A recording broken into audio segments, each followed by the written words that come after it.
de la atención tiene muchos objetivos. Este es uno. Dos, la capacidad de asegurar la transmisión literal del conocimiento y tradición budista de generación en generación, puesto que bueno, el mundo budista ha sido consciente a lo largo de su historia de las vicisitudes humanas y políticas, ¿no? Finalmente el budismo fue totalmente destruido de su tierra natal, la India, a partir de las invasiones musulmanes que empezaron en el siglo XII y bueno, desde el séptimo empezaron a llegar al norte de la India y culminó en el siglo XIII con el establecimiento del califato de Delhi y la destrucción de las grandes universidades monásticas budistas del norte de la India, Nalanda, Vikramashila, Odantapuri, Somapuri, ¿no? Nada más se cuenta que, por ejemplo, cuando los musulmanes destruyeron la biblioteca de Nalanda quemó por 3 meses. O sea, se pueden dar idea de la cantidad de textos que había en este lugar, ¿no? Que afortunadamente en una buena parte, no todos, pero una buena parte, ya habían sido traducidos, por ejemplo, al tibetano y llevado a la meseta tibetana, en donde se conservaron hasta el siglo XX, y después de sobrevivir todas las vicisitudes de la civilización budista en el resto de Asia, fueron destruidas en pleno siglo XX por los comunistas, ¿no? Que quemaron también las bibliotecas tibetanas o obligaron a los tibetanos a usar a sus textos sagrados como papel de baño o los tiraban y regaban en las calles para que ellos los pisaran, que es una cosa terrible para un tibetano, etcétera, ¿no? Total que el conocer o aprender de memoria los textos tibetanos asegura la transmisión del conocimiento independientemente de lo que le pase a estos textos físicamente hablando. La otra es que ayuda al individuo a refinar sus capacidades de atención y concentración. Y una variable muy interesante de la academia indotibetana o budista, que es el que al estudiar nosotros una tradición determinada, realmente lo hacemos con un muy cercano conocimiento de causa del material que estudiamos, mientras que en la academia occidental el conocimiento es muy representativo. Por ejemplo, tú vas a estudiar un texto como El Camino del Swan, lo lees y después se estudia con base en lo que te acuerdas del texto, que es muy limitado, o estudias tus textos de ciencia natural y lo mismo, tu conocimiento de los mismos es muy pequeño. En el Tíbet, antes de estudiar un texto se memorizaba. Y una vez que tenías perfectamente memorizado el texto, se presuponía lo podrías utilizar como material didáctico para profundizar en él y poder debatir en él, que es algo muy interesante también de la academia tibetana. Una vez que memorizabas los textos y recibías los comentarios de estos, el entendimiento de ellos se refinaba a través del debate, ¿no? Entonces los monjes en unos patios muy lindos al aire libre pasaban, y todavía hoy pasan 2 o 3 horas al día, a veces más, 4 o 5 horas al día, debatiendo los unos con los otros el significado de las escrituras, lo cual hace que su conocimiento de la tradición no sea uno meramente muerto o muy rígido, sino que realmente obliga a que el monje o el filósofo o el practicante realmente tenga un conocimiento muy ágil y muy dinámico de lo que el Buda enseñó. Entonces, así ha pasado la enseñanza budista y las leyendas de la vida del Buda desde la época en que vivió Siddhartha hace 2550 años hasta la fecha. Por eso comento, en efecto, es poco lo que sabemos exactamente, literariamente hablando, de la vida del Buda de aquel entonces, porque los textos fueron escritos tiempo después. No obstante, producto de este sistema de transmisión que sobrevivía hasta la época presente, podemos tener cierta certeza de que hay coherencia o de que hay precisión en la transmisión de este modelo de conocimiento. Entonces, la vida del Buda es narrada en muchas fuentes de la literatura budista, particularmente la literatura budista temprana de la colección del Pali Canon. El Pali es una lengua que viene del sánscrito, la lengua literaria de la India, básicamente del centro y sur de la India, en la que fueron compiladas muchas de las enseñanzas budistas que sobrevivieron hasta nuestra época. Se compilaron también en el sánscrito, pero muchas de estas no sobrevivieron a la destrucción islámica y del paso del tiempo, y más tarde en otras lenguas como el tibetano o el chino o el japonés o el sinalés, etc., ¿no? En el Pali Canon, dividido en 3 grandes colecciones, lo que se llaman los discursos del Buda o el Sutta Pitaka, las recomendaciones éticas y de vida o de conducta del budismo, el Vinaya Pitaka, y los estudios de la naturaleza de los fenómenos mentales o psicología budista, o como se les llama, tópicos especiales de conocimiento, o el Abhidhamma Pitaka. De hecho, la palabra Pitaka es interesante. Pitaka quiere decir canasta. Y esta palabra Pali pasa al español con esta influencia indoeuropea de una forma idéntica, petaca. Cuando ustedes van al centro y se compran una petaca en las petacas de Miguel, Están usando una palabra Pali, ¿no? Una palabra india, una petaca, una canasta de cosas. Bien, entonces en estos textos encontramos tres especiales: el Mahavastu o la gran narrativa, el Lalita Vistara y el Buddhacharita o el acontecimiento de los hechos de la vida del Buda, en donde se nos habla acerca de la existencia de Siddhartha, de su formación temprana, de su nacimiento, de la educación que tuvo y finalmente de todos los acontecimientos que lo llevaron a la experiencia de la iluminación. De toda esta historia, que es amplia y no la quiero repetir con detalle, voy a tomar algunos elementos que creo que son significativos para poder entender el descubrimiento del Buda, la revolución interior de la tradición y, bueno, pues precisamente la estructura de conocimiento que es la base de la tradición budista. Bien, empecemos entonces, como siempre, desde el inicio, ¿no? Recuerden, por favor, es esencial que tengan en cuenta que el Buda no es el gordo, ¿ok? Acuérdense de esto es muy muy importante. La tradición cuenta que Siddhartha Gautama nace dentro del seno de una familia real o noble, en un pequeño reino en el norte de la India en aquel entonces, hace 2550 años, la India se encontraba políticamente subdividida en varios importantes reinos. Las listas varían, pero alrededor de unos 13 o 17 diferentes reinos. Pero el más importante de estos reinos era un reino que se encontraba en lo que es actualmente el norte de la India, comprendiendo parte de Pakistán y de Bangladesh, parte de Nepal, del reino del Nepal, ¿no? Y parte de Afganistán. De hecho, Afganistán fue un reino budista hasta aproximadamente por ahí del siglo XII o XIII. Recordarán que el año antepasado se llevó a cabo un hecho espeluznante en Afganistán que fue por parte de los mulas, en todo el sentido de la palabra, afganos, ¿no? Talibanes, la destrucción de los famosos Budas de Bamiyan. No sé si oyeron de esto. Gigantes estatuas del Buda del tamaño de este auditorio que destruyeron con misiles, ¿sí? Porque Afganistán fue un reino budista muy importante, ¿no? Y ¿cómo se llama? El Museo de Kabul tenía una de las mejores colecciones de arte budista temprano que también destruyeron el año pasado o vendieron en el mercado de antigüedades. Ahora pronto las van a ver en Sotheby's, ¿no? Muy probablemente. Ojalá, porque por lo menos así se conservan. Ahora hay, perdón que desvaríe, pero son cosas que me excitan. Ayer me vino a ver Donald Rubin a Casa Tibet, que es un filántropo norteamericano multimillonario. Por cierto, divina persona, no lo conocía, me visitó, estaba aquí unos días en México. Están haciendo el Museo Himaláyico en Nueva York, no sé si saben esto, es un nuevo museo que está por abrir el año que viene, dedicado a la cultura de los Himalayas, evidentemente la cultura tibetana, en un edificio que antes fue de un centro departamental muy grande que se llamaba Barneys, y están haciendo uno de los mejores museos, va a ser yo creo el mejor museo de arte tibetano del mundo, ¿no? Y me da mucho gusto porque una buena parte de las colecciones que han sido robadas o hurtadas del Tíbet, por lo menos van a encontrarse, ¿no?, ahí, y parte de la colección de Casa Tibet que hemos venido haciendo con el paso de los años, yo creo que eventualmente la vamos a subir a su colección también, ¿no?, para que pueda estar en despliegue. Teníamos una colección maravillosa en el Museo de Antropología y con el cambio en la museografía del museo nos las quitaron todas y la mandaron a bodega. Entonces estamos ahora peleando para que nos la regresen porque la donamos solo con la condición de que estuviera en exposición. Es de estas cosas en nuestro país. Domamos un gran mándala de arena del Buda de la Medicina que estaba en exposición en la sala de introducción a la antropología, que tuvimos que rescatar 3 veces de la casa de la directora del museo. 3 veces, ¿no? De enorme escándalo. Finalmente lo rescatamos, lo pusieron en despliegue, nos cambiaron la museografía y ahora está perdido.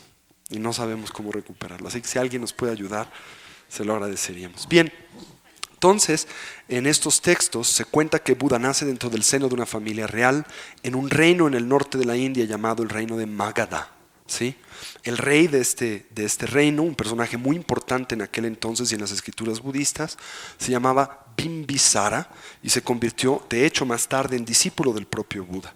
Bueno, el reino de Magadha y su rey Bimbisara tenían mucha influencia en esta región y el reino llegaba hasta parte de los Himalayas, actualmente parte del reino del Nepal, en donde había un pequeño reino, una pequeña ciudad-estado que se llamaba algo así como Kapilavastu. El el rey local en este lugar de influencia Magadhi. De hecho, el Buda habló este idioma Magadhi más que sánscrito. Esto es más bien una lengua literaria con la que se compilaron las enseñanzas del Buda, pero él habló en lengua vernacular. De hecho, es parte de la revolución espiritual del Buda, el tratar de comunicarse con el vulgo en general, con toda persona sin necesidad de que tuviera un conocimiento especial que se requería para el uso de esta lengua literaria que es el sánscrito. El padre del Buda se llamaba Shuddhodana y era como una especie de señor feudal o gobernador del gran reino de Magadha. Como ustedes saben, yo creo que todas las grandes revoluciones intelectuales y espirituales de la historia de la humanidad evidentemente vienen de la clase noble. La razón no es ¿cómo podríamos llamarle? No tiene que ver con una preferencia económica, no tiene que ver con ningún tipo de exclusividad o de elementos de esta naturaleza, simplemente tiene que ver con variables de influencia social, política, económica y especialmente educativa. Los nobles en aquel entonces se trataba de los individuos que podían recibir una educación realmente amplia, mientras que la gente del pueblo evidentemente carecía de la misma, y esto les facultaba a poder pensar y reflexionar de forma muy amplia, y con base en esto estructurar lo que más tarde en el mundo budista fue esta gran revolución intelectual, esta gran revolución humana, que es lo que llamamos Buddha Dharma. Entonces, la India en aquel entonces se encontraba fragmentada, como todavía se encuentra hoy en día, por una herencia de la tradición espiritual hinduista que se basa en los Vedas, una serie de colecciones e himnos que vienen de los pueblos arios que invaden a la India en el año aproximadamente 1500 antes de la era moderna, por el Turquestán, llegando a India. La palabra aria, pues la conocen, es lo que adoptan los nazis, el nacionalsocialismo, para hablar de los orígenes de la raza superior, el Überrasse alemana, y que tiene su origen precisamente en estos pueblos de la India. Y entonces se cuenta que en los Vedas, a través de un proceso revelatorio de la propia divinidad Brahma y otras deidades hacia los brahmines, que son los sacerdotes de esta tradición, se habla de la existencia de una especie de especial naturaleza o de característica naturaleza en los seres humanos que los distingue de forma sustancial, que opera como la fuente de la división de las castas en la cultura india. La casta más elevada era la casta sacerdotal, los brahmanes, después la casta de los nobles y de los guerreros o kshatriyas, en la que nace precisamente Siddhartha, después otras castas de comerciantes hasta llegar a los shudras o a los intocables, que son poco menos que subhumanos en el mundo indio. Por favor, no me confundan esto con el budismo. Esta es la herencia hinduista de la India, con la cual reacciona precisamente el budismo. Una de las grandes variables que el budismo aporta a la India son elementos para desmantelar precisamente la estructura castaria, que logra el Buda en un tiempo, pero precisamente con el advenimiento más tarde del Islam y después del renacimiento hinduista, esto vuelve a lo que había sido un patrón en la India. Gandhi trata también de hacer esto más tarde y sin ningún éxito. Sigue esto muy enraizado en la cultura india. No les debería de también parecer extraño, porque en nuestro país hay castas casi tan rígidas como las que hay en la India, nada más que no verbalizadas de esta manera. Somos más elegantes, tenemos otros nombres, la casta Nako, por ejemplo. Así, hay todo tipo de castas, intocables, etcétera, ¿no? La casta divina, política, ¿no? Que ya saben, tienen comunicación también con los dioses, y es algo muy sofisticado, ¿no? Entonces el Buda nace en el seno de una familia real, en el reino de Kapilavastu, como un kshatriya. Su madre, aparentemente la narrativa cuenta, es una mujer, me imagino que naturalmente tremendamente bella, y su nombre es un nombre muy poético, Maya Devi. Devi quiere decir diosa en la lengua sánscrita. Maya es una palabra interesante, quiere decir ilusión. Entonces, aparentemente los encantos de la madre del Buda eran tales que sumergía a aquel que interactuaba con ella en una ilusión, en un sueño de sensualidad. Maya Devi, imagínense, debe haber sido la hiperreina, ¿no? Total, el padre del Buda era un rey llamado Shuddhodana, ¿sí? Y la tradición cuenta que la madre del Buda tiene un sueño, una especie de sueño oracular, que no es poco común en una madre en general, ¿no? Es algo que acontece como un fenómeno psicológico, quizá de interactividad, de interacción, de intuición de una madre para con el producto que trae al mundo. Y es un sueño revestido de elementos arquetípicos propios de su época y cultura. Y Mayadevi sueña que la penetra un gran elefante blanco por el costado derecho con 6 colmillos. A ver, ¿qué piensan significaría esto? Primero, la penetra un elefante el cual no tiene relaciones sexuales con ella. La idea de que es fecundada, no es virgen, ¿no? Pero es fecundada a través de un proceso ausente de deseo, ¿no? Ausente de sensualidad, o por lo menos esta es la manera en que arquetípica y psicológicamente interpreta esta intuición que tiene del momento de la fecundación. Saben que muchas mujeres tienen esta posibilidad.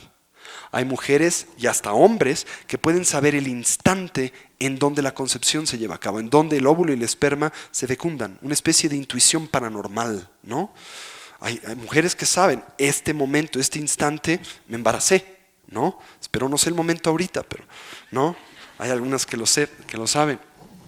Entonces, ella intuye esto, le da este tipo de significado y tiene un sueño en donde un elefante la penetra. El elefante en aquel entonces era un objeto que simbolizaba muchas cosas. Era algo que solo podía poseer un rey, porque costaban mucho dinero de mantener, comen mucho los elefantes. Y era una combinación entre una especie como de transporte blindado y de lujo, lo que sería hoy un Mercedes blindado 4, algo así, ¿no? Que nada más puede tener alguien muy rico, pues cuestan un dineral. Blanco, un símbolo natural de pureza universal, un arquetipo universal. 6 colmillos, un símbolo de riqueza y abundancia. Tiene este sueño entonces. Interpreta el hecho de que el producto que al mundo trae tiene especiales cualidades, ¿no? Y la tradición cuenta que tiene una gestación muy natural, 9 meses en donde no atraviesa por problemas y dificultades, lo cual es raro, casi no siente estar embarazada, y después de un cierto tiempo, cercano al momento del alumbramiento, ella toma la determinación de emprender un viaje por los jardines de Kapilavastu, que se llaman los jardines de Lumbini, que de hecho fueron hallados arqueológicamente hace aproximadamente 18 años en Nepal, en el reino del Nepal, ¿sí? Por lo que hoy sabemos que el lugar existía físicamente hablando. Se encontraron columnas de Ashoka, un gran rey budista del siglo III antes de la era moderna, quien marcó este lugar y ahí mismo grabó algunas de las narrativas de la vida del Buda y su nacimiento. Y al llegar a los jardines de Lumbini, ella, como esta imagen que tienen de un fresco tailandés, cargada en un palanquín, se hace de la rama de un árbol para poder bajar, para caminar, y en este instante de forma totalmente natural da luz a Siddhartha, ¿sí? La tradición, bueno, añade algunos elementos un poco complejos de entender culturalmente para nosotros, como que se dice que Siddhartha da 7 pasos a cada una de las 4 direcciones cardinales. En cada uno de los pasos emerge una flor de loto, símbolo de pureza coemergente o naturalmente emergente en la iconografía clásica india, y declara es su último nacimiento y viene al mundo con el propósito de enseñar a dioses y hombres. Todo esto puede ser evidentemente mítico, pero lo importante es que aparentemente Siddhartha nace bajo condiciones especiales. Se le informa al padre de Siddhartha, a Shuddhodana, en torno al hecho del nacimiento del niño, y como era la usanza de la época, manda llamar a los astrólogos de la corte con el propósito de que hagan una especie de carta astral, con el objetivo de determinar ciertas características de la vida de su hijo futura. Era una usanza común en aquel entonces. Y el astrólogo más importante de la corte, quien se llamaba Asita, elabora un estudio de los astros, posiciones, influencias, etcétera, sobre este niño, y le informa a su padre que aparentemente producto de estas variables o elementos de influencia, en la vida de Siddhartha hay 2 grandes posibilidades, 2 grandes tendencias. Puede convertirse en un Buda, esto es, un hombre, un gran reformador espiritual, un hombre despierto, una persona de grandes cualidades, ¿no? O puede convertirse en lo que la tradición budista india llama un chakravartin. Chakravartin quiere decir alguien que sustenta la rueda del poder, chakra, ¿no? En otras palabras, algo así como un monarca universal. Entonces vamos a adaptar la leyenda de la vida de Siddhartha a la época moderna para poder empatizar con ella e interpretarla adecuadamente con nuestro propio sentimiento moderno. Resulta que al tigre Azcárraga, ¿no?, le comentan a través de diferentes medios que su hijo tiene dos grandes posibilidades. O se va a convertir en un reformador espiritual y no jesuita, así que no hay posibilidades de lana ni nada por el estilo, ¿no? O tiene la posibilidad de convertirse en un gran empresario que lleve el imperio de comunicaciones de Televisa a los confines del planeta. Imagínense la respuesta del tigre, ¿no? Primero, la excitación, decir, hijo, de verdad aquí hay potencial. Y piensa, reflexiona, lo mismo que hace Shuddhadana. Bueno, ¿qué puede hacer que una persona común y corriente experimente algún tipo de interés espiritual en la vida? ¿Cuál creen ustedes que puede ser por naturalidad el gatillo, el disparador que haga que una persona tenga un interés de este tipo? ¿Qué? ¿Qué experiencias? ¿El contacto con qué? Con el sufrimiento. ¿No es cierto? Es el contacto con la inequidad, con el dolor, con la enfermedad, con la vejez, con la muerte, lo que obliga a una persona de una u otra manera a reflexionar, punto. Y la base de la reflexión es lo que más tarde puede enarbolar a la experiencia religiosa, ¿no? O a la búsqueda espiritual. Bueno, el padre de el Buda, el tigre, ¿no? Pues dice, esto es así, por lo tanto lo único que debo de hacer para asegurarme que esto no acontezca en la vida de mi hijo es aislarlo del mundo del dolor, del mundo de las experiencias ordinarias. Y bueno, le construye un gran palacio de verano, uno de invierno, no le construye su gran residencia en las lomas de Chapultepec, una en Houston, una en Nueva York, una en París, una en Ixtapa, ¿no? Con todo y su planta de tratamiento de aguas en el océano para que no se contamine, todo lo que puedan imaginar. Y además llena el palacio con todos los estímulos sensuales que puedan ustedes concebir, las mejores comidas traídas de los más maravillosos restaurantes, los mejores chefs, las Garibaldi, todas las bailarinas que se puedan ustedes imaginar, lo tiene súper entretenido, creyendo que de esta manera la mente de Siddhartha siempre va a estar orientada hacia el mundo de lo sensual, de lo material, y por lo tanto a los medios para afianzar esta posición y perpetuarla, los medios militares, económicos, etc. Y también su padre se cerciora de darle una estupenda educación a Siddhartha, ¿no? Pero a Siddhartha le sucede lo que le pasa a los niños ricos, que eventualmente experimenta hastío, eventualmente experimenta aburrimiento para con este tipo de estímulos, ¿no? Y llega un momento en donde le dice a su padre que bueno, en realidad todo esto está muy bien, pero está aburrido y le gustaría empezar a tratar de ver si todo mundo es como él, si todo mundo atraviesa por experiencias similares a las que él tiene en este momento. Y la tradición cuenta que el padre del Buda pues, se pone muy nervioso por todo esto, porque intuye que el niño se le va a salir del huacal, ¿no? Por lo tanto, idea en este momento una de sus primeras estrategias para evitar la búsqueda de Siddhartha.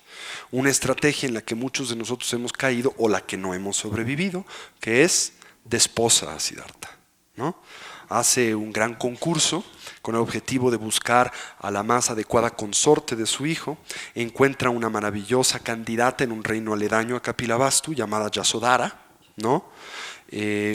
Pide al padre de Yasodhara la mano para su hijo. El padre muy conscientemente le dice, yo creo que tu hijo es un niño bien y hasta que no compruebe que vale para algo, no te doy a mi hija. Elabora un gran concurso de artes liberales de la época. La tradición cuenta que Siddhartha compite con todos los nobles de la región himaláyica, gana este concurso, se hace merecedor de la mano de Yasodhara, con la que más tarde tiene un pequeño hijo llamado Rájula. Es una palabra sánscrita que quiere decir algo así como la cadena. La idea de que éste lo quiere o está diseñado para encadenarlo al mundo de lo mundano, de lo social, etc., ¿no? Siddhartha se entretiene con esto. Estamos hablando de que Siddhartha en aquel entonces tendría unos 15 años aproximadamente, ella 13. ¿Sí? Esto era muy común en aquel entonces, este tipo de matrimonios arreglados, todavía lo es en India. Pero después de un tiempo de nuevo vuelve a experimentar una sensación acentuada de insatisfacción y vuelve a cuestionar a su padre en torno a su vida, y su padre pues no le queda de otra más que permitirle a Siddhartha salir de los confines del palacio de Kapilavastu e investigar la naturaleza de la experiencia de la vida de las gentes que residían en su reino. Pero como buen priista tenía que arreglar todas las condiciones para que este encuentro estuviera bajo cierto control y dominio, ¿no? Total que la tradición cuenta que en efecto Siddhartha sale, ¿no? Déjenme ver si tenemos aquí una escena de ello. Aquí tenemos el nacimiento de Siddhartha. del hijo de Siddhartha, el príncipe Ráhula, ¿no? Y la tradición cuenta que Siddhartha sale del palacio, pero todos los elementos de esta visita están controlados de alguna manera por la supervisión del padre. Los nobles le acompañan en la misma, ¿no? Ese día se eliminan de las calles de Kapilavastu todas las personas que son viejas, tienen enfermedades, de alguna manera tienen una apariencia desagradable, y tan solo se pone a la gente bien, a la gente bonita. Se va así como una fiesta en un bar aquí en la Ciudad de México, con todos los niños bien, todo está perfecto, se pintan las casas, se les pone agua corriente, se les conecta el teléfono, ¿no? Entonces sale Siddhartha y todo está de maravilla, y al principio piensa, oye, pues la verdad todo el mundo está muy bien, todo el mundo tiene mucho bienestar, ¿no? Hasta que de pronto la tradición cuenta que él divisa ahí, después de la valla de sus guaruras, a un viejo muy deteriorado. Y cuando lo ve, probablemente nunca había tenido la oportunidad de interactuar con una persona en estas condiciones, que de alguna forma exalta para él la noción de la impermanencia y del sufrimiento, y por lo tanto el cuestionamiento en torno al sentido del vivir. Y cuando lo ve se pone muy nervioso, empieza a correr hacia esta persona.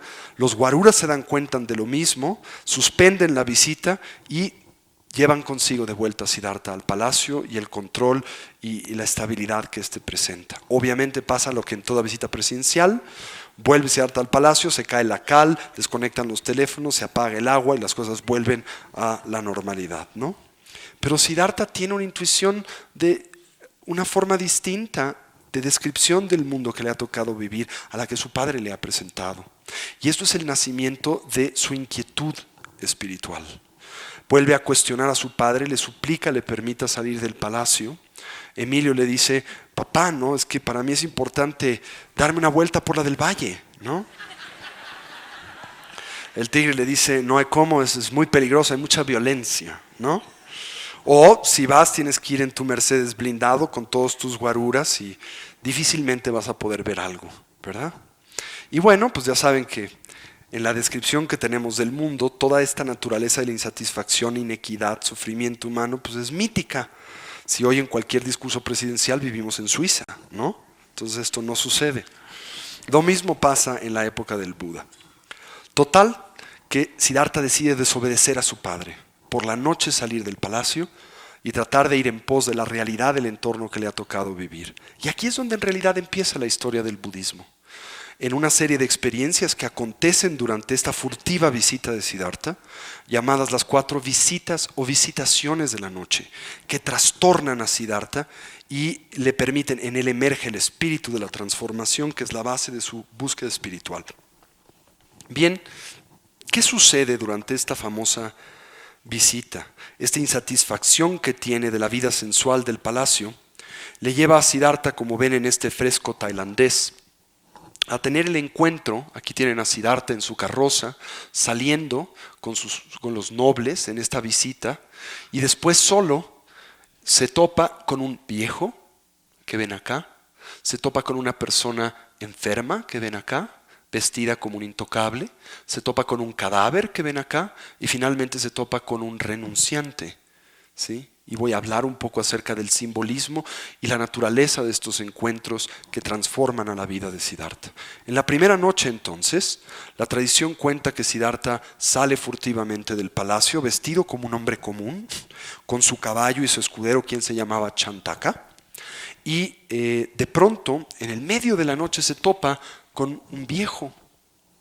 Esto es algo que impacta enormemente a Siddhartha, y se preguntarán: no puedo creer que pudieran haberlo mantenido en tal nivel de aislamiento que nunca hubiese interactuado con un viejo. Puede ser, pero recuerden que el valor de este mito es su dimensión arquetípica.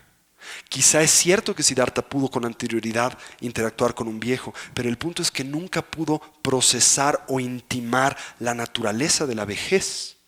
De la misma manera que todos ustedes interactúan con personas de todas las edades, incluyendo viejos, pero tienen certeza de que ese fenómeno no les va a pasar a ustedes, ¿verdad? De que ustedes sí van a vivir para siempre y van a vivir perfectamente jóvenes y en perfecto estado. O tienes esta idea romántica: bueno, yo voy a envejecer, pero de una pieza, ¿no? Nadie siquiera concibe el que, primero, el envejecimiento llega rápido. La vida es un suspiro, y para cuando despiertas, de pronto tienes 60, 70 años, y que lo más probable es que envejezcamos con muchos problemas. Nadie piensa que quizá no puedas ni siquiera manipular tus funciones más elementales, lo cual hoy para ti sería difícil de concebir porque te restaría mucho de tu más primaria dignidad, ¿no? El no poder ni siquiera ir al baño solo, por ejemplo, ¿no? O a los 60 o 70 o 80 años tener que usar un pañal, o no llegar al baño, o no poder comer, ¿verdad? Entonces, cuando Siddhartha se topa con este viejo, no lo concibe, es algo que le confronta enormemente. Y estos textos, estas narrativas dicen, cuestiona a su escudero, un hombre de mundo finalmente, y le dice, oye Chantaka, ¿qué es esto que veo? Y Chantaka le dice, bueno señor, esto es un viejo. Y él, pasmado, azorado por la experiencia, le dice, bueno, ¿y quién envejece? Y le dice, todos envejecen. Todavía basado en sus nociones nobles y castarias, dice, ¿y mi padre, el tigre? ¿Él también envejece? También él. ¿Y yo, Emilito? Siento decirte que tú también estás sujeto al envejecimiento. Naturalmente esto obliga a Siddhartha, una persona muy brillante intelectualmente, a reflexionar muchas cosas, ¿no? A reflexionar la realidad de la transitoriedad, a pensar en torno a la impermanencia, el cambio, el deterioro físico, al hecho de que éste llega en un instante, que no estamos a menudo preparados para ello, que una de las pocas cosas que podemos saber con certeza es que en realidad vamos a morir y que cultural y socialmente no estamos educados para confrontarnos con esta realidad. Y por lo tanto esto le obliga a pensar con base en la realidad del envejecimiento, que es realmente importante en la vida, ¿no? Variables tales como qué me podría asegurar felicidad y tranquilidad, no solo temporal, sino duradera en el vivir.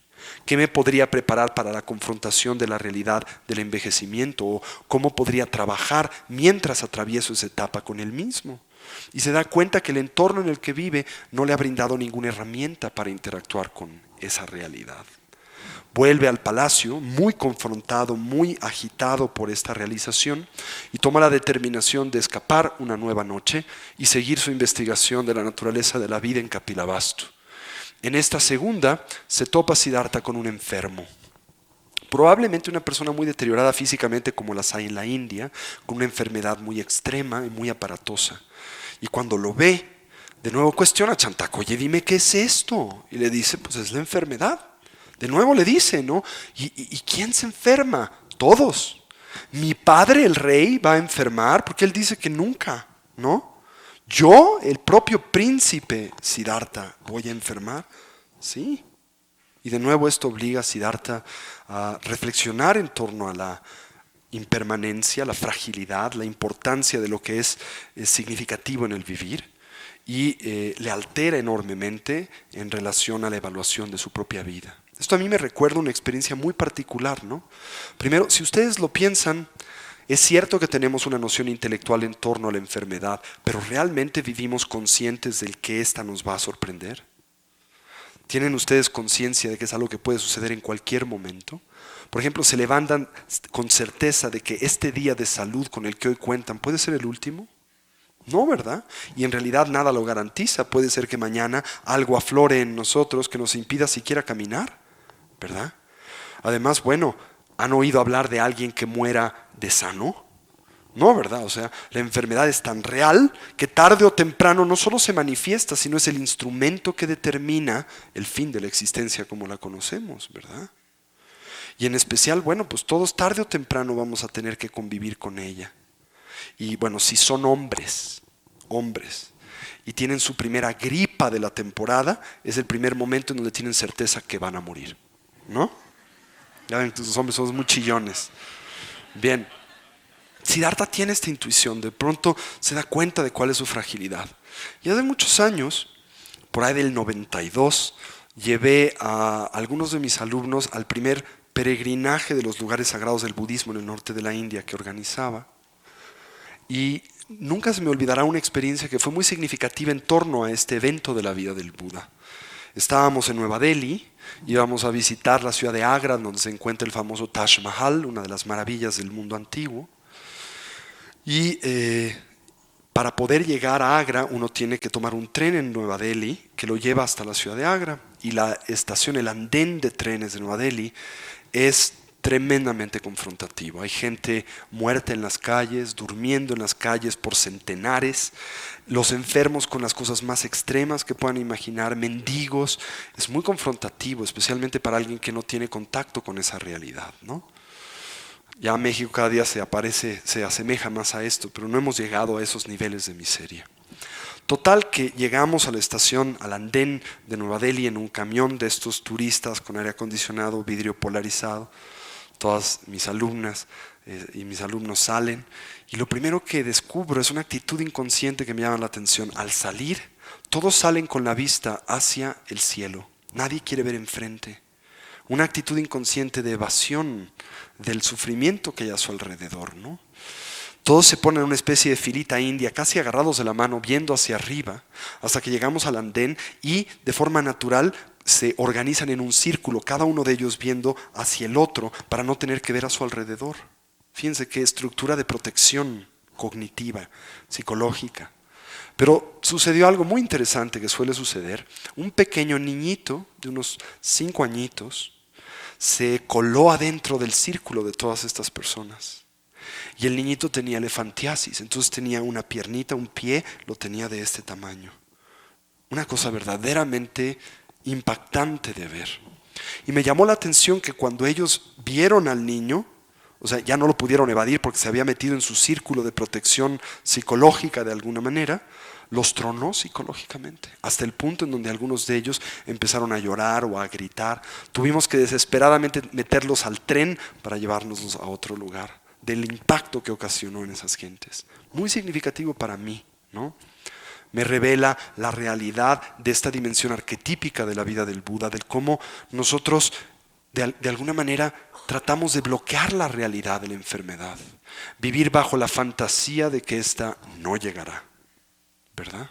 Siddhartha se confronta con ella, le impacta, realmente se da cuenta de la fragilidad de la vida y está obligado a reflexionar en torno a cuál es la condición de la vida, cuál es el sentido del vivir. Vuelve al palacio y toma la determinación de salir una tercera vez. En esta tiene una experiencia que para él es realmente definitoria. Ahora se topa con un cadáver. El mito budista dice que caminando por las calles de Kapilavastu ve a un palanquín que lleva a un cadáver hacia su pira funeraria, se asoma en ella y ve a una persona ennegrecida, agrietada, maloliente, azulada, así se narra en el mito. Y cuando lo ve también le genera un enorme impacto. Y le dice a Chantaka, Chantaka, ¿qué es esto? Y le dice, bueno, es un cadáver, alguien muerto. ¿Y quién muere? Todos. ¿Mi padre? Sí. ¿Yo, el príncipe Siddhartha? Sí, tú estás sujeto al morir. Y de pronto descubre Siddhartha de nueva vez la realidad de la fragilidad de la vida. Y si lo piensan ustedes, la única variable que podemos conocer con plenitud de certeza en la vida es que nos vamos a morir. Es lo único que podemos saber con realidad absoluta. Y además hay algo todavía más preocupante. Nadie de nosotros sabe ni el cómo ni el cuándo se va a morir. Nadie de ustedes nace con un sello de caducidad en las pompas que dice febrero del 94, ¿no? Si lo piensan, la muerte te puede sorprender en cualquier instante. Y no es meramente una idea mítica, es algo auténtico, validable. Podría ser ahora, podría ser este el último momento. Una vena en tu cerebro se descompone, tienes un aneurisma y te mueres ahorita, en este instante. O sales y se te cae la cámara encima, ¿no? Este podría ser el último día de sus vidas. ¿Y cómo lo vivimos? La mayoría de nosotros, como dice mi hermana, ¿no? En caída libre, en piloto automático, en plenitud de inconsciencia, con la total certeza de que estaremos aquí por siempre, ¿verdad? Tenía mi maestro principal, se llama en la tradición indo-tibetana mi maestro raíz, mi Tsao Lama. Era un extraordinario lama tibetano llamado Tulku Ugyen Rinpoche, el jefe de uno de los linajes del budismo tibetano con quien me formé por muchos años. Tulku Ugyen fue para mí el amor de mi vida. Realmente algo así como mi padre en el sentido más amplio de la palabra, la persona que me dio libertad, conocimiento y muchas cosas para mí realmente valiosas. Tulku Ugyen Rinpoche era un lama de extraordinaria erudición y realizaciones, uno de los más grandes lamas de su generación, pero al mismo tiempo tenía un intelecto y un sentido del humor agrio que le heredé en cierto sentido. Y él me llamaba el doctor Pesadilla, así me decía, porque decía que yo era un científico social sin remedio. ¿Sí? Total, que decía que en la vida existen dos grandes clubes de individuos: el club de los inmortales y el club de aquellos que saben con certeza que van a morir. Y me preguntaba que a cuál club pensaba yo pertenecía. Claro, yo, nada bruto, decía: evidentemente soy miembro de esa organización de individuos que saben van a morir. Me decía: de ninguna manera, no te pongas tus moños. Tú eres un miembro honorario del club de los inmortales. Y yo le pregunté: ¿y cómo puede usted decir algo de esa naturaleza? ¿No? Y decía: muy simple, porque esta es la única manera en que yo puedo concebir y entender la cantidad de pendejadas que has hecho de tu vida. Solo si eres un ser que va a vivir para siempre, ¿no? Solo los inmortales tienen oportunidad de mantener rencores perennemente, ¿no? De vivir cada día como si no fuera significativo, de pensar que tienen tiempo. Y lo único que no tenemos es tiempo. Y realmente, si lo piensan, cada instante es significativo. Esto no es una metáfora oriental, es una realidad contundente. Algo con lo que se confronta Siddhartha. Realmente se da cuenta: la muerte es real. No sé cuándo me sorprenda, no conozco las condiciones que la acompañan. Cada momento es significativo. ¿Y cómo lo he vivido? ¿Cómo he vivido mi vida dentro del contexto de mi mansión con las Garibaldi? ¿No? ¿Realmente he estado presente? ¿O he vivido, como decían los Rolling Stones, o más bien era Pink Floyd, decía, una vida confortablemente adormecida? ¿No? Ahora, si lo piensan, no nos podemos divorciar de esta observación budista. Si yo les dijera: ¿podrían recapitular una parte significativa de sus vidas?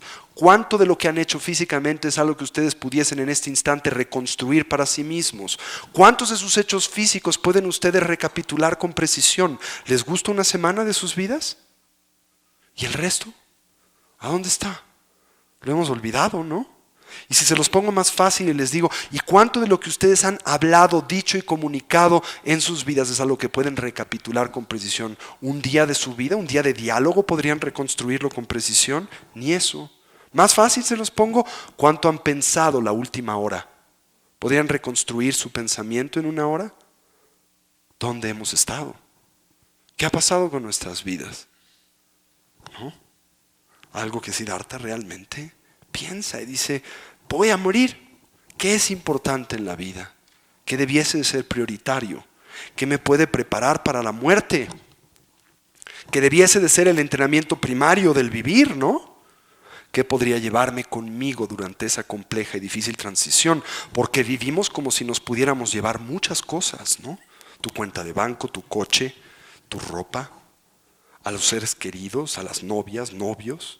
Y no te los puedes llevar, todos se quedan. Pero vives invirtiendo en estos una energía que aparentase podrías llevarlos contigo, ¿no?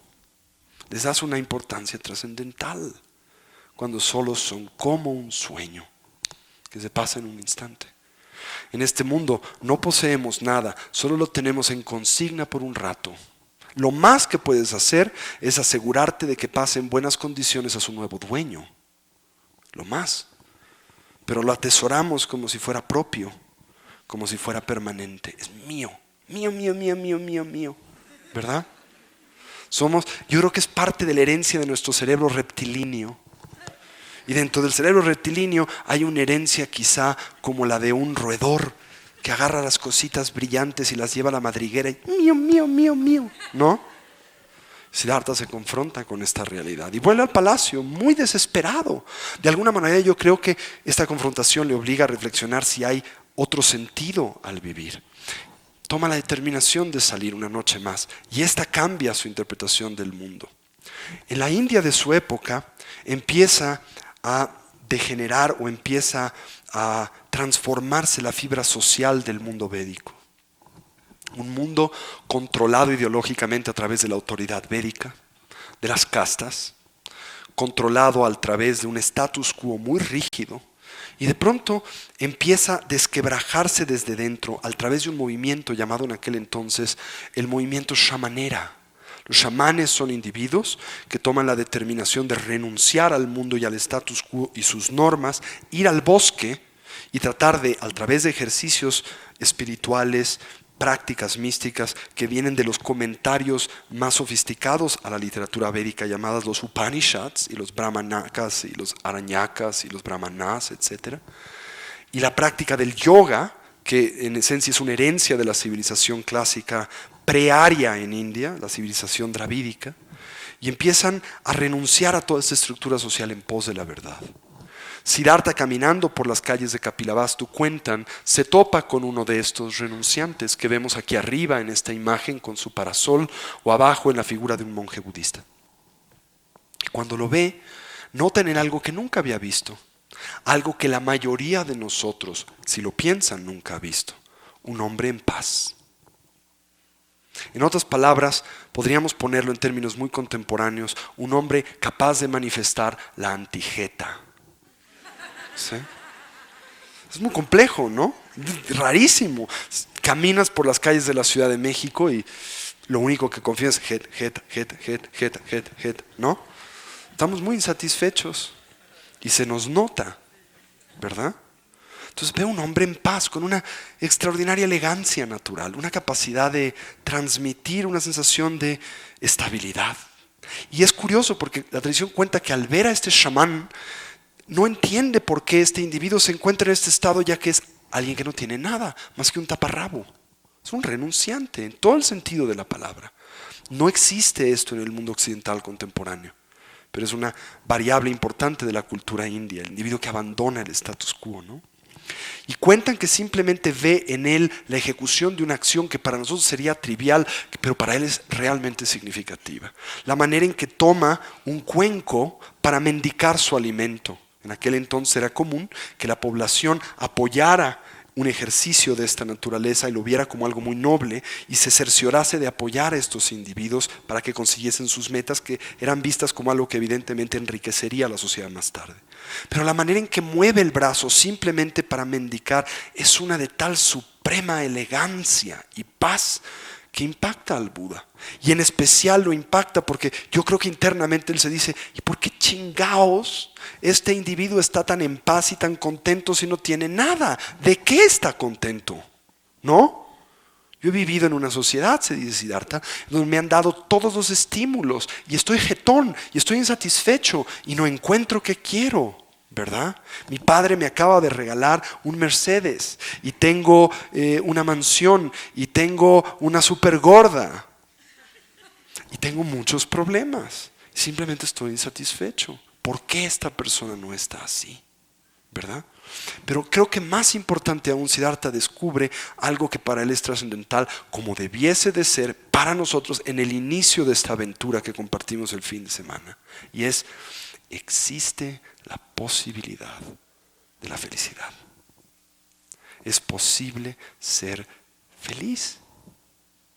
A nosotros nadie nos ha vendido esta idea. Es más, en la sociedad en la que vivimos somos educados de una forma muy distinta, hasta con frases preconcebidas que dicen: ¿qué quieres? Así es la vida. La vida es un camote, un mar de lágrimas, ¿no? En esencia estamos socializados a pensar que la presencia del sufrimiento en la vida es una parte estructural del vivir. No hay escape, ¿verdad? Lo más que puedes hacer, ya bien lo decía Freud, ¿no?, es convertirte en un neurótico funcional. Gracias, ¿no? Gran herencia. Más, ¿verdad?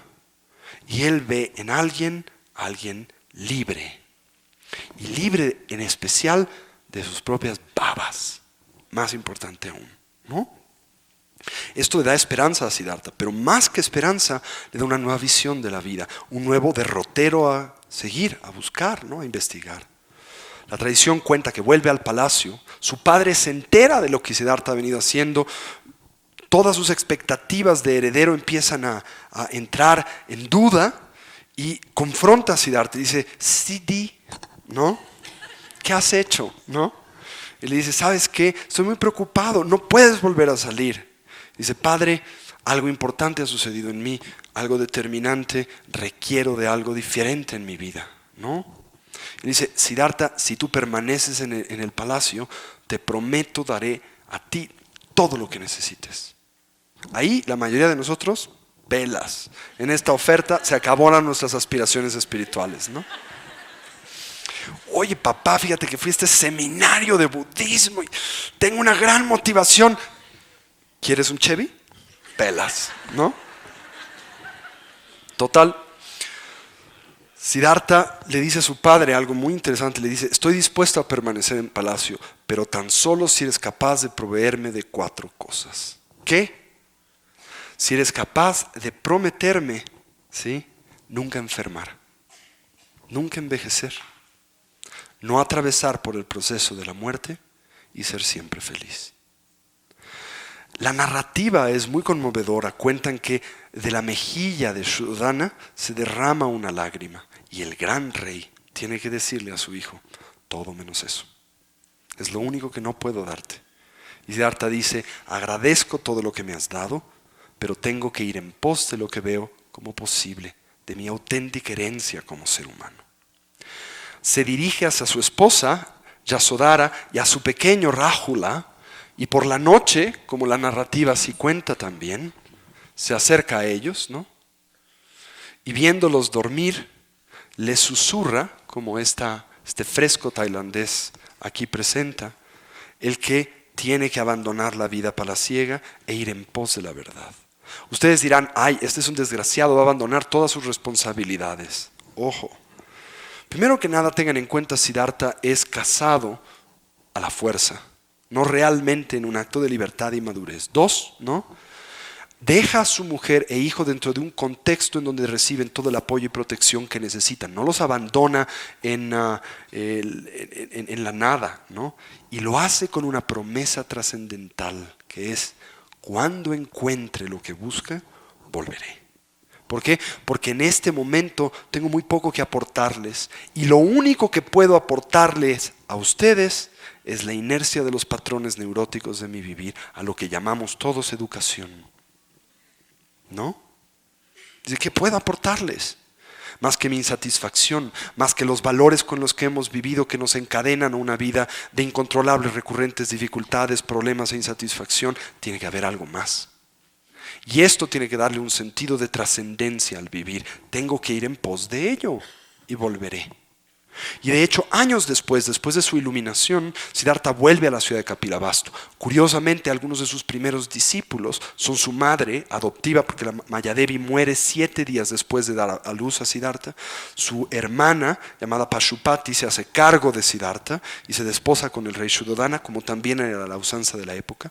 Pashupati se convierte en la primera monja. Yasodhara se convierte en discípula del Buda y lo sigue. Y Rájula, su hijo, como otros miembros de la familia real, se convierten en discípulos del Buda. Y en particular la narrativa cuenta, ellos, su madre su adoptiva, su esposa y su hijo, todos alcanzan la iluminación. En otras palabras, aporta a su familia lo más valioso que un padre puede aportar, la libertad. Así que no es que se deshaga de ellos, simplemente necesita ir en pos de otra cosa. Bien, abandona el palacio por la noche, lo hace con su caballo y su escudero Chantaka, ¿sí? Y la tradición cuenta que lo primero que acontece en Siddhartha es que al ver que lleva su caballo, un caballo precioso, blanco, tremendamente cuidado, y que la gente no tiene transporte, se da cuenta del enorme apego que tiene para con su caballo, ¿no? Imagínense, Emilito decide salir del palacio de su padre, pero con su Porsche, ¿no? Y de pronto descubre en la Ciudad de México el enorme apego a su Porsche. No lo puede dejar en ningún lado porque se lo rayan, porque se lo abollan, ¿no? Algo que es probable en la Ciudad de México. Es probable que aquí te lo rayen, te lo abollen o te lo roben. No es probable, es certero, ¿no? Fíjense nada más con qué dificultad deben de haber dejado sus coches para venir a este seminario. Han de estar nerviosos, yo lo sé, ¿verdad? Muchos que vienen del mundo esotérico hasta deben de haber generado conjuros alrededor de sus coches, mantras, protecciones de todo tipo, ¿verdad? Siddhartha descubre el que una buena parte de su energía está depositada en este vehículo, que él no tiene un caballo, que de alguna manera el caballo lo tiene a él. En mi casa, mi padre es un gran coleccionista de coches, le encantan, es la pasión de su vida, y los coches antiguos en especial.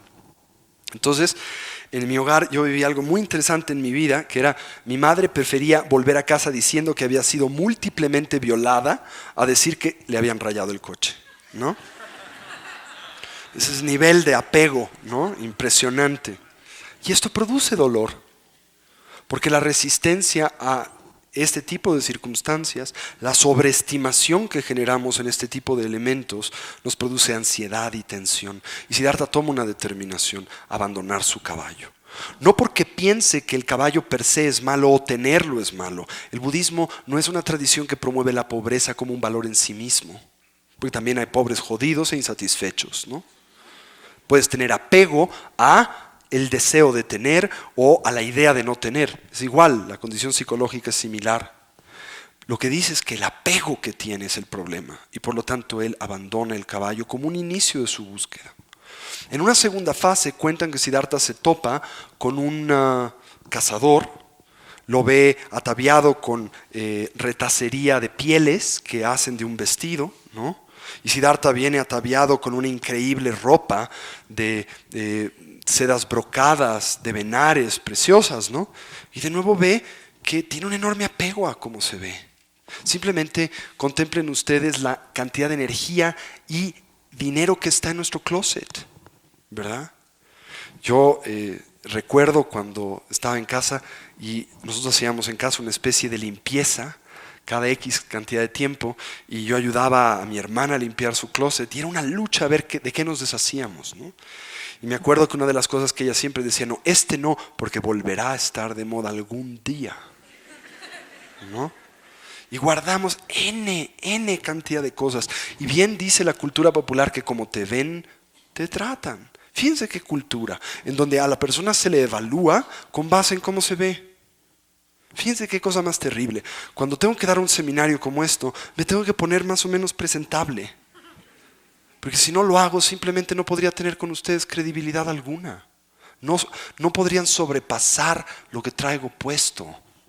Si viniera un poco coyoacanense con morralito, ¿no? Unos jeansitos ahí raídos y todo, se acabó mi credibilidad, ¿no? O tendría credibilidad en algunos y en otros no. O algunos de ustedes: oye, ¿por qué es que este chavo que habla de budismo pues trae este pantaloncito de Saras? Ha perdido toda mi credibilidad, ¿no? Y no superamos variables de esta naturaleza. Absurdas, ¿verdad? No puedes evaluar a alguien por el trapo que se pone, pero lo hacemos. Y Siddhartha, dándose cuenta de la enorme cantidad de energía invertida en estas variables, intercambia su ropa precisamente con este individuo, ¿no? Continúa su viaje. Ahora, en una tercera etapa, como este fresco tailandés muestra, toma su gran trenza real y toma la determinación de cortarla. Las mujeres que tienen cabello largo saben la enorme cantidad de energía que implica el mantenerlo, ¿no?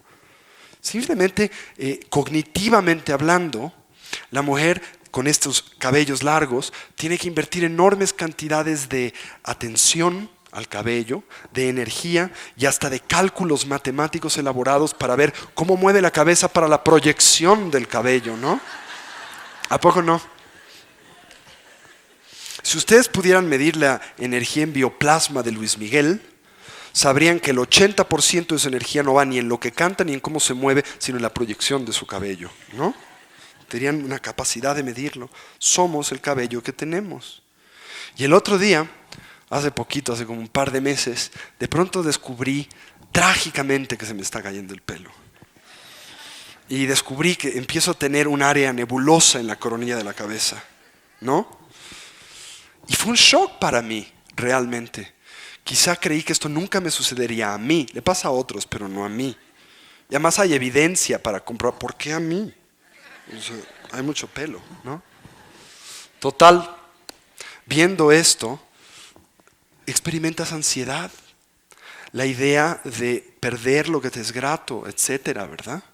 la sobreestimación que hemos depositado en variables de esta naturaleza, en elementos tales como nuestra apariencia física, lo que traemos puesto en nuestra apariencia biológica. ¿Quién de ustedes resiste la prueba del espejo?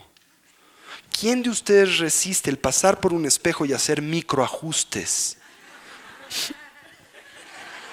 ¿No? Todas las mañanas yo me despierto y cuando me veo al espejo, sí, no puedo evitarlo, es un... como que medio ajusta si esto no estuviera.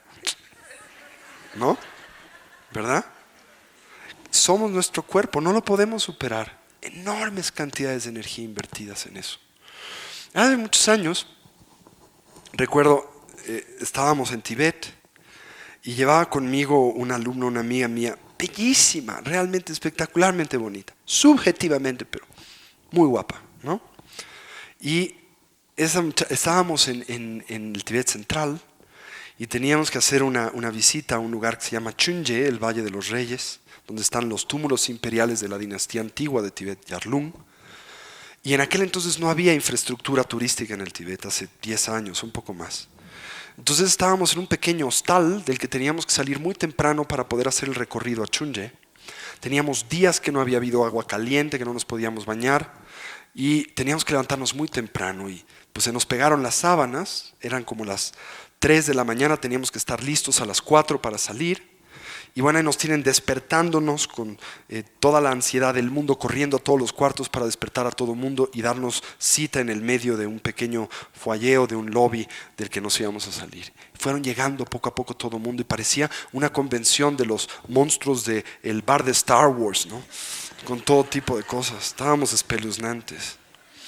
Y me acuerdo, porque todavía lo tengo muy presente en mi atención, en memoria, que después de un ratito llega esta niña y fue algo casi mítico. Esta muchacha salió de un pasillo con unas ropas blancas de algodón que flotaban con el aire, un peinado maravilloso, aerodinámico, perfectamente decorada, ¿no? A las 4 de la mañana. Total que fue tan impresionante que casi todos nos agarramos de la manita, ¿no? Y le preguntábamos a esta muchacha, yo le decía, oye, pero, a ver, explícame, ¿cómo le hiciste? Tenemos 4 días sin bañarnos. Y yo muy lista. En todos los cuartos nos pusieron unos termos de agua caliente. Y los termos chinos son lo más grande del mundo, se mantienen calientes por días, ¿no? Lo único bien producido, ¿no? Total, ella tomó los termos de todo el mundo, los robó por la noche y se preparó un maravilloso baño. Y dice, bueno, ok, esto lo puedo entender, pero explícame el peinado aerodinámico. Yo me llevé una pistola de aire. ¿Pero cómo? Aquí no hay electricidad. Con pila recargable. ¿No? Increíble. No pude evitar más que concebir la siguiente idea. Profesión bella. Toda su energía, toda su atención depositada en algo en donde nadie le ha dicho jamás: la gravedad es incapaz de ser vencida. Tarde o temprano va a envejecer. Nadie ha vencido la gravedad, ¿no? Jamás. Todo se cae. Todo. Todo. ¿Verdad? ¿Y qué va a pasar cuando eso llegue? ¿Estás listo? No se has invertido toda tu energía en eso, ¿no? Y eso es lo que hemos hecho, todos nosotros, ¿verdad? Y eso le pasa a Siddhartha. Y por eso que dice, me corto la trenza. Me deschongo, ¿verdad? Sigue su camino, la tradición cuenta, pasa por un río, se baña ritualmente, una idea de pureza, de transición, y toma la determinación de buscar a algunos de los más grandes maestros contemplativos de su época, de estos shamaneras, de estos renunciantes. India se ha caracterizado a lo largo de su historia por producir extraordinarios contemplativos, y uno de los fortes de la civilización india es el estudio de los estados alternos de atención a través de la práctica contemplativa o la meditación, particularmente el desarrollo de la estabilidad sostenida de la atención, llamada shamatha en la lengua sánscrita, ¿sí? Ese es el forte de la tradición india, que tiene por resultado colateral la producción de la extensión de los sentidos o los fenómenos paranormales, que no son míticos. Existen estas capacidades, pero son producto del desarrollo de la estabilidad de la atención, ¿no? Siddhartha, entonces, la tradición cuenta, estudia primero con 2 grandes contemplativos, ¿sí? El primero de ellos es llamado Arada Kalama, un brahmin que había cultivado a lo largo de toda una vida la atención sostenida voluntaria, esto es la concentración de la atención. A través de ello había producido o llegado a la producción de estados alternos de atención, unipuntuales, concentrados, extraordinariamente poderosos y el desarrollo de capacidades paranormales. Con él empieza a estudiar Siddhartha. Y Siddhartha, que tenía grandes dotes personales, aparentemente logra la maestría de lo que a este maestro le tomó una vida de cultivar en cuestión de algunos meses. De tal manera que recibe la aprobación y la admiración de este maestro. Pero después de un tiempo cuenta la tradición que Siddhartha le comenta que le agradece todo lo que por él ha hecho, pero se ve obligado a abandonarlo, puesto que no ha encontrado la resolución a las dudas primarias de su vida. ¿Cuál? La resolución y la trascendencia de la experiencia del dolor permanentemente. Y que en efecto estos trances extáticos contemplativos producen en él momentos de total desasosiego, paz y tranquilidad, pero que son dependientes de ese trance contemplativo y que al reemerger de este trance lo hace de vuelta a su estructura mental habitual, con su insatisfacción, dificultades y problemas, que por lo tanto no ha encontrado lo que busca. Radha Kalama le dice: por favor, permanece. Estoy dispuesto a convertirte en mi heredero espiritual, a que heredes a todos mis discípulos, ¿no? Y Siddhartha le dice: lo siento, agradezco lo que he aprendido contigo, pero no es lo que busco. Los discípulos más importantes de este maestro, admirado por las capacidades de Siddhartha, abandonan también a Radha Kalama y acompañan a Siddhartha en su búsqueda. Y ahora Siddhartha estudia con otro grande contemplativo llamado Udaka Ramaputra, del cual aprende todavía estados de atención, de concentración unipuntual más refinados, tan extraordinariamente poderosos, en donde el diálogo interior cesa del todo, total focalización de la atención en un punto que implica una mente increíblemente poderosa, una mente capaz de hacer un recuento de toda la vida, un recuento de infinitas vidas, de recorrer la frontera entre la vida y la muerte, de manifestar fenómenos paranormales como la telepatía, la telequinesis, la levitación, todas estas cuentas que nos encantan, ¿no? Como trinques que se le dan al indio, ¿no? Pero Siddhartha encuentra que de nueva vez, si bien esto es extraordinario y poderoso, y logra su maestría en tiempo récord, ¿no? No es lo que busca, la cesación definitiva del sufrimiento, el entendimiento de la realidad. Se acerca de nuevo a Udaka Ramaputra y le dice: maestro, he aprendido mucho de ti, pero no es lo que busco. No he logrado la cesación definitiva del sufrimiento. Udaka Ramaputra le dice: créeme, no, estoy dispuesto a dejarte a todos mis estudiantes, más de 1000, ¿no? A que seas mi heredero espiritual por tus talentos, pero por favor permanece. Y le dice: no puedo porque no he encontrado lo que busco. En aquel entonces, la investigación esencial de la naturaleza de los fenómenos mentales en la cultura india giraba alrededor de la producción de estos estados alternos de atención, estos trances extáticos contemplativos producto de la atención unipuntual que pueden llevar a un individuo a interactuar con otras realidades, a vencer las trabas de la memoria entre una vida y otra, y muchas otras cosas. Pero eran incapaces de rediseñar la operación o los fenómenos o las estructuras fundamentales de la percepción humana. Era la deficiencia en aquel entonces de estas tecnologías. Por lo tanto, eran incapaces de producir la cesación definitiva del sufrimiento. Siddhartha entonces abandona a este maestro con algunos de sus discípulos más importantes y concluye que el problema por el que él no ha logrado la meta que busca, muy común en el universo contemplativo, es que siente que el obstáculo es su cuerpo, su fisicalidad, ¿no? Y que si tan solo puede deshacerse de su cuerpo a través de un supremo control yógico del mismo, esto le permitirá tener supremo control de su mente y lograr la liberación, moksha. Esto culmina en algo que veremos aquí en esta imagen del norte de la India, en un estado extremo, ¿no?, de ascesis en Siddhartha. Cuentan que viaja a un lugar cerca de Benares y se asienta en un lugar en donde pasa un río llamado el Nairanyana, y ahí durante varios años él renuncia a la vida de palacio a los 29, ¿no? Y durante varios años después pasa ejecutando las prácticas ascéticas más extremas que ustedes puedan imaginar. Prácticas de yoga con base en las cuales el individuo puede controlar los procesos metabólicos a niveles hoy cuasi míticos. Puede modular la respiración, puede controlar los ritmos cardíacos, puede controlar el procesamiento de nutrientes en el cuerpo. Hoy en día sabemos esto es viable por los nuevos estudios que se hacen en torno a esto en algunas de las más importantes facultades de medicina del mundo. Hasta hace poco creíamos que era parte de un mito indio, ¿no? Y llega un punto en donde Siddhartha llega a tal extremo de control de su cuerpo que entra en un estado de inanición extrema como la que ven aquí. Siddhartha se convierte en un cadáver vivo, tan delgado, tan amaciado, que tiene las venas que se le ven, la columna vertebral que se le ve por la parte frontal de su cuerpo. Y en uno de estos trances, en donde deja de respirar para producir un estado de éxtasis contemplativo, una absorción meditativa muy profunda, Siddhartha desmaya. Y al desmayar cuentan que una campesina llamada Shoda o Suyaya pasa por esta comarca, ¿no? Y al ver a este individuo ahí tirado, se compadece de él creyendo es un cadáver. Y al moverlo y levantarlo, Siddhartha recupera la conciencia. Esta mujer, conmovida por el estado de deterioro físico de este hombre, le ofrece un cuenco de arroz con leche, ¿no? Y al ofrecérselo, la tradición cuenta que Siddhartha, en efecto, toma la determinación de tomarlo, de comerlo. Y en el instante en que Siddhartha se alimenta de nueva vez, recupera su salud física, su fortaleza y por lo tanto su atención unipuntual y logra un extraordinario descubrimiento que es la esencia y el fundamento de lo que más tarde le conduce a la iluminación.